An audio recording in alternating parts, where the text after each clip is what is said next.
కళ్యాణ్ గారు రేపు అంతర్వేది లక్ష్మీ నరసింహస్వామి వారి గుడికి వస్తున్నారని తెలిసిందండి. కానీ నేను ఏం చెప్తున్నానంటే పవన్ కళ్యాణ్ గారు నగ్గటానికి కారణం అది టెక్చెట్టుపాలెం. ఈ రాజోల తాలూకా నియోజకవర్గం ప్రజలందరూ కలిసి గెలిపించారు. మనకి పిఠాపురం కాదండి, పిఠాపురం కంటే మన ముఖ్యమైనది మన రాజోల నియోజకవర్గం. ఆ రోజుల్లో చాలామంది కష్టపడి మిమ్మల్ని గుర్తించి ఏదో గోదావరి వాళ్ళు పులస చేప కూర వండుకు తింటే మంచి రుచిగా ఉంటుందంటగా మీకు మూత తీసి ఆ గోదావరిలో ఆ పులస చేప రుచి చూపించారు. నేను నిజంగా చెప్తున్నాను, మనం ఎక్కడ ఆంధ్రప్రదేశ్లో పట్టించుకుంటాం కాదండి. ముందు రాజోల నియోజకవర్గంలో చాలామంది ఇళ్ల స్థలాలు లేక చాలామంది బాధపడుతున్నారు.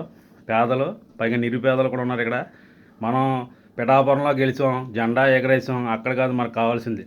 మనం ఎక్కడ స్థాపించాం, ఎక్కడి నుంచి వచ్చాం, ఎక్కడి నుంచి మనం ఎదిగాం, ఎలాగైతే మనకు గుర్తింపు వచ్చింది.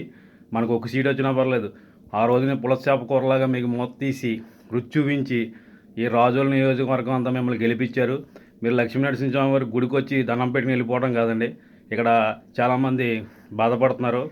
ఒకడు ఎడ్డమంటే ఒకడు చెడ్డమంటాడు. ఇక్కడ ఎవడో కూడా న్యాయం చేయడు. ఉన్నవాడు దోషేస్తాడు, లేనివాడికి ఏమీ పెట్టరు. కానీ నేను చెప్పేది ఏంటంటే, మీరు స్వామివారిని దర్శించుకుని ఈ రాజోల నియోజకవర్గంలో చాలామంది నిరుపేదలు ఉన్నారు. ఆ రోజున మిమ్మల్ని పులస కూర వేసి వండి పెట్టినట్టుగా మీకు రుచి చూపించారు. మనకి పిఠాపురంలో కూడా చూడండి, కానీ చూడొద్దంటలేదు. ఆంధ్రప్రదేశ్లో కూడా చూడండి, కానీ చూడొద్దంటలేదు. ఈ రాజోల్ నియోజకవర్గాన్ని ముందుగా స్థాపించి మిమ్మల్ని బలపరిచింది ఇక్కడ పట్టించుకోవాలని చెప్పేసి కోరుకుంటూ థ్యాంక్ యూ వెరీ మచ్.